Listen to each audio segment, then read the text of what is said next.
Hello, everyone.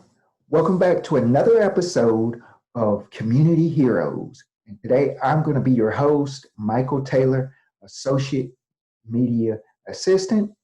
And today, what I want to do is discuss the auditory processing disorder.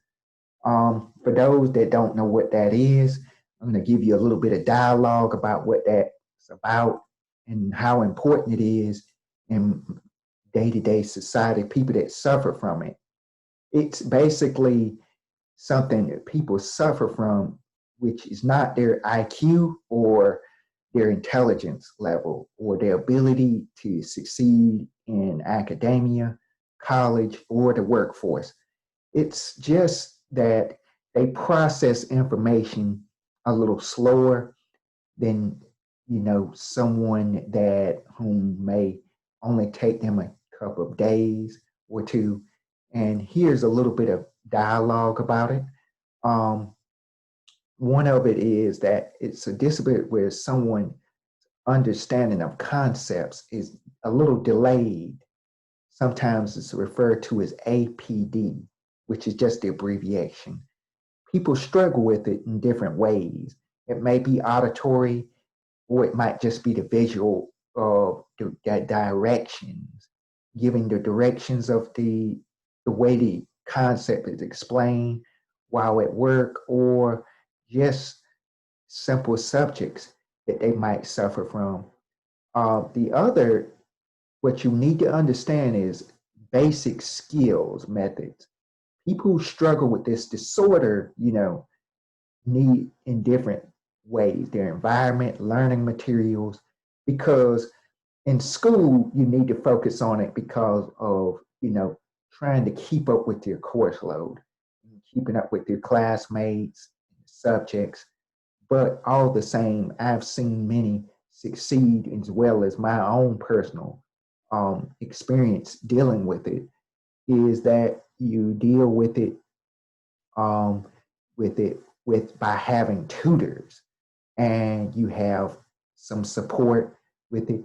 Now, some of the basic skill settings that you would have arranged for the student that has this disorder would be seating arrangements, um, arrange for a child or someone to have a seating up front, um, with a teacher to minimize interference with the teacher's voice, or use visual cues. Now, to break that down, visual cue that can be just that also can be writing shorthand. Also, certain cues, certain things that they can remember, not just a bunch of paragraphs and paragraphs of information, but certain things that they need to know for their assignments or something that they need to remember, because that's what the processing information was about.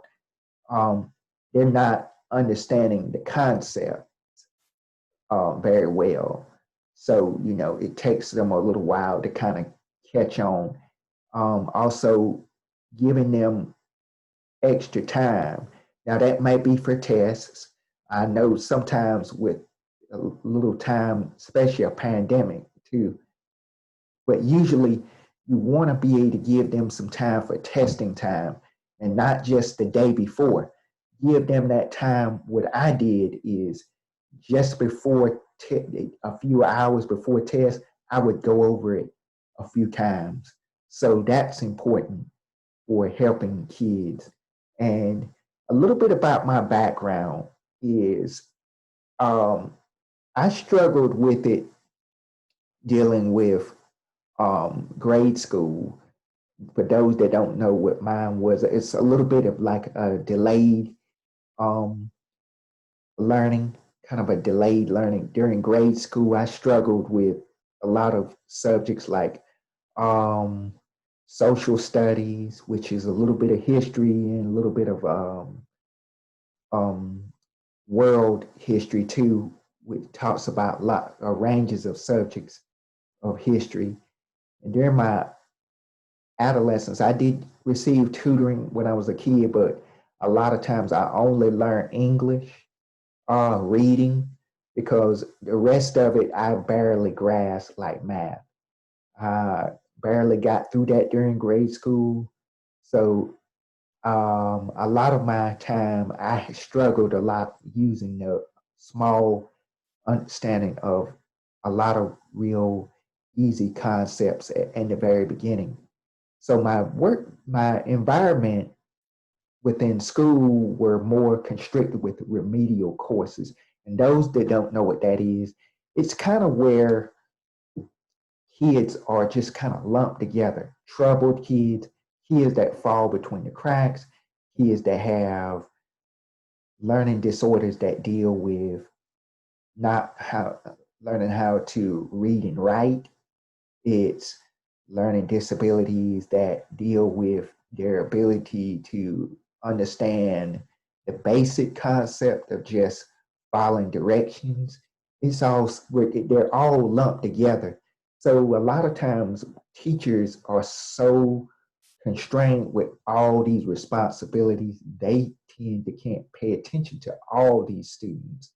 So that's one of the things that I had struggled with my challenges, because now college was different. College, I experienced a lot of where you can actually learn, and I wanted to learn.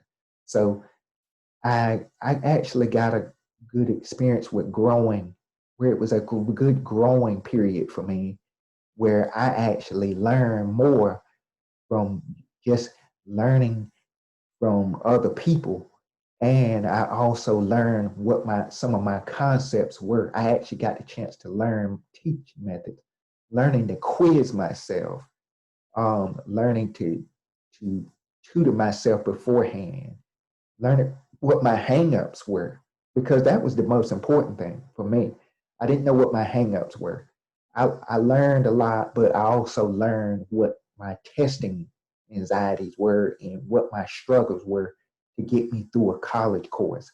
And I ended up getting a good education in it. And that's one of the best things about auditory disorder I wanted to take from giving this information, that they can learn different methods of quizzing themselves, testing methods such as drills. I always drilled myself. Now, that's not all people. They may need visual cues, they may need flashcards, they may need notes, which I emphasized before with notes, keywords, writing shorthand, not paragraphs, but shorthand notes, and learning techniques is just a part of life. You're learning over time. In each semester, I learned something new. So I learned a lot of things. I learned how to write my own notes. I learned how to prepare for a test without having to do as much studying over time in some college settings. As I moved on to other colleges, I learned better ways to test. And that was so rewarding. I did better in school because of it, and I learned more because of it. Now, moving on to rehabilitation centers. Now, rehabilitation centers are important because it's a value asset to me, and I know it was in a lot of people in North Carolina. Our rehabilitation centers dealing with people with disabilities. Now, it helps them with struggle disabilities with the real world, hands on, and that is the biggest thing I took away from it. The hands on training for how the real world would be. They're teaching them how to be more faster, to think more critical. Also, kind of just give that hands on quick response, if you will. They get that chance to learn, but they're also kind of getting that chance. So they do a class 1 in 1 year, and then a class 2. And then in class 2, you'll do the same thing, but it's just the trainer will kind of micromanage you more. And it's very enforcing. They what they're doing is they spend more time with you. Is more like a mentor. And then they with the second phase, as you do it the second year, you're also getting paid. the same amount you would get at Wendy's or McDonald's. So they also want you to think critically and fast, but they also kind of rehabilitation center makes you feel like you're doing something for yourself. So yeah, I felt excited and I felt like I actually got my first job with it until I actually started getting real jobs in the outside world. But it was very helpful. And the others is auditory jobs in the workforce for real. Now, I don't want to discourage too many people about it too much. There's actually lots of jobs, but I also want to talk about the things to look for that they might struggle with. Now, for them all to actually succeed with the lots of careers, they might surround themselves with emotional support, vocalize their needs to their employees, because that's what you're going to need to do with auditory disorders. If they have like myself, processing the information and understanding at a couple of days, they need to vocalize their needs. That is very critical to their livelihood when they're working, especially with their coworkers. They need their coworkers. Now, there's a couple of places that I think that were very like governmental offices, governmental and big governmental office jobs, careers. They emphasize teamwork. Your first start probably should be somewhere like governmental office jobs because they emphasize teamwork, being a part of a team. It's not just they all want to get it together. They want to help one another, and they're helping specialty stores, which is dear to my heart, like Target. They emphasize teamwork, and they emphasize people that have different struggles. Everybody's a part of the team. So you never feel like you're actually alone. You always feel like everybody treats everybody the same. And that's how the job environment treats it too. I mean, it's like that when you first get there on the job, you're always having to be a part of a team. Now, that's not in all. You have jobs like consultant work, is surprising that might be. Consultant work is really good, like phone jobs, over the phone, or campaign work with politics.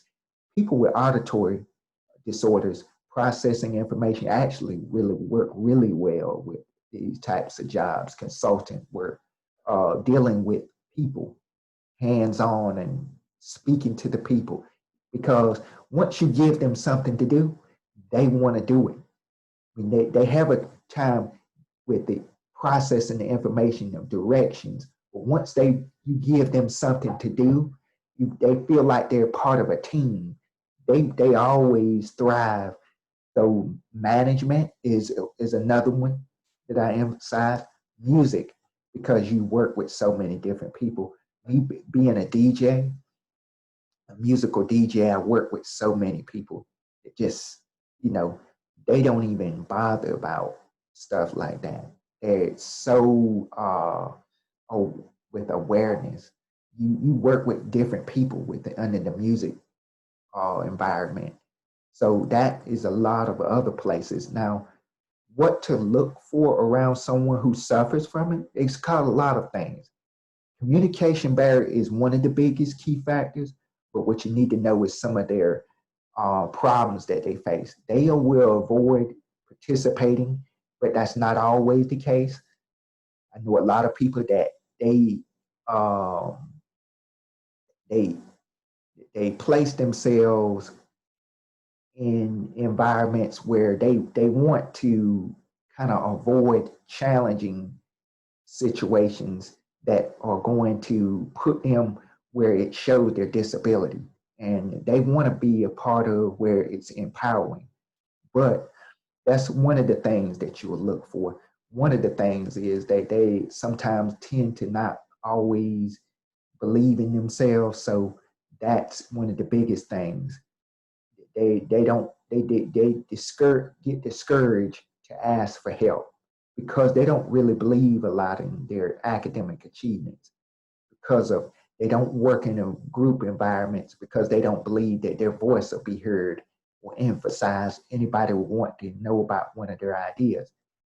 Now, traits, which is just what my other slide is talking about, difficult localizing, difficult with language, or noisy backgrounds, environments, what I was talking about earlier, uh, taking longer to respond in oral situations like group settings, group discussions in the job settings, or academic projects, difficult comprehending, following rapid speech, difficulty learning new concepts, misunderstanding someone's message, like their coworker or their employee, their employers.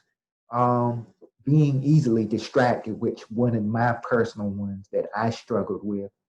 Uh, I had poor performance sometimes, relaying the information back during times with sometimes things were important, such as um, when something needed to be done earlier uh, in an office setting once, doing office work once in WCC at Wayne Community. You know, something needed to be done more quickly, but I didn't quite. It was kind of the learning curve, so it was kind of that kind of thing. So they do difficulties, but these are just a few variations. Is it not just over generalizing the situation, really? And problems that they face, not being understood, like I said, and they're incredibly underestimated a lot of times because of uh, this one. Um, Auditory processing disorder, a lot of times they tend to get pushed back and say, let me handle this, because other people might feel like, well, they might not be ready yet to take on the full, but a lot of times that's what they face. They're being underestimated a lot. Finding individuals who believe in and support their ideas, which I said many times, a lot of times people are not feeling comfortable that they're ready to take the driver's seat, so to speak, having their belief that they are just like everyone else. That's the biggest takeaway about all of it. They feel like they're just an outsider or a black sheep.